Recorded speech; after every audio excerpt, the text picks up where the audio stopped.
I get it. I know what it's like. My father left my family when I was 2 years old. And I was raised by a single mom who had to work and who struggled at times to pay the bills and wasn't always able to give us the things that other kids had. There were times when I missed having a father in my life. There were times when I was lonely and I felt like I didn't fit in. So I wasn't always as focused as I should have been on school. And I did some things that I'm not proud of. And I got in more trouble than I should have. And my life could have easily taken a turn for the worse. But I was lucky. I got a lot of second chances, and I had the opportunity to go to college and law school and follow my dreams. My wife, our First Lady, Michelle Obama, she has a similar story. Neither of her parents had gone to college, and they didn't have a lot of money. But they worked hard, and she worked hard so that she could go to the best schools in this country.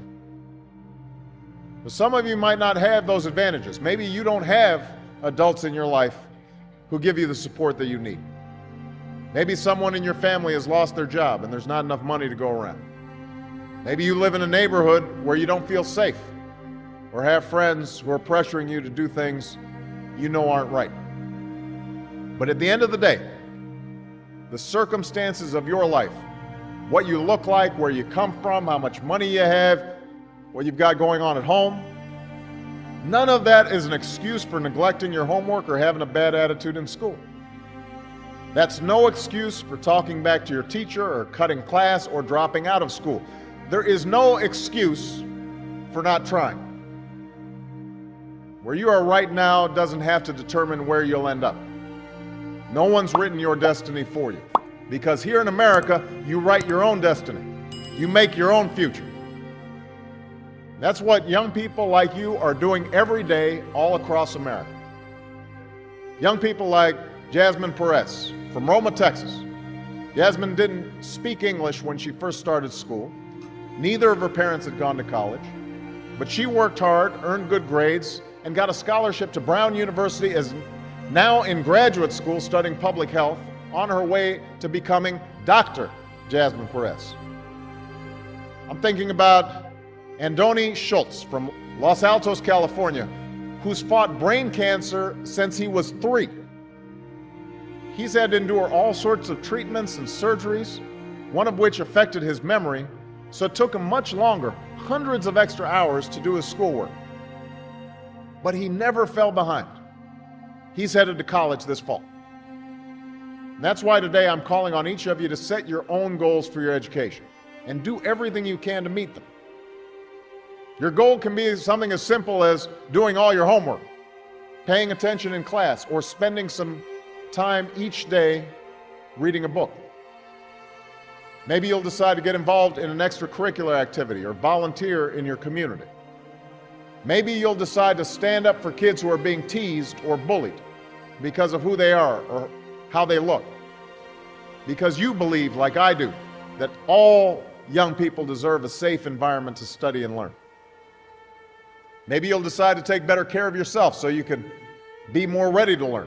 And along those lines, by the way, I hope all of you are washing your hands a lot and that you stay home from school when you don't feel well so we can keep people from getting the flu this fall and winter. But whatever you resolve to do, I want you to commit to it. I want you to really work at it. I know that sometimes you get that sense from TV that you can be rich and successful without any hard work. That your ticket to success is through rapping or basketball or being a reality TV star. Chances are you're not going to be any of those things. The truth is, being successful is hard. You won't love every subject that you study. You won't click with every teacher that you have. Not every homework assignment will seem completely relevant to your life right at this minute. And you won't necessarily succeed at everything the first time you try. That's okay. Some of the most successful people in the world are the ones who've had the most failures.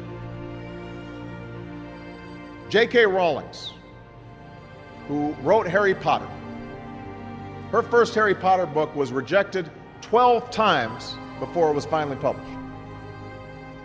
Michael Jordan was cut from his high school basketball team. He lost hundreds of games and missed thousands of shots during his career. But he once said, "I have failed over and over and over again in my life, and that's why I succeed." These people succeeded because they understood that you can't let your failures define you. You have to let your failures teach you. You have to let them show you what to do differently the next time. So if you get into trouble, that doesn't mean you're a troublemaker. It means you need to try harder to act right. If you get a bad grade, that doesn't mean you're stupid. It just means you need to spend more time studying. No one's born being good at all things. You become good at things through hard work.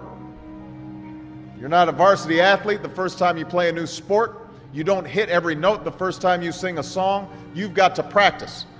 You might have to read something a few times before you understand it. You definitely have to do a few drafts of a paper before it's good enough to hand in.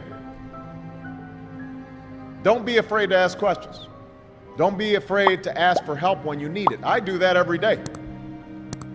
Asking for help isn't a sign of weakness, it's a sign of strength, because it shows you have the courage to admit when you don't know something, and that then allows you to learn something new.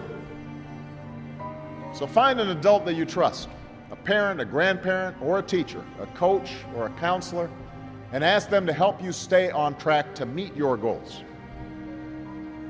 And even when you're struggling, even when you're discouraged, and you feel like other people have given up on you, don't ever give up on yourself. Because when you give up on yourself, you give up on your country. The story of America isn't about people who quit when things got tough. It's about people who kept going, who tried harder, who loved their country too much to do anything less than their best.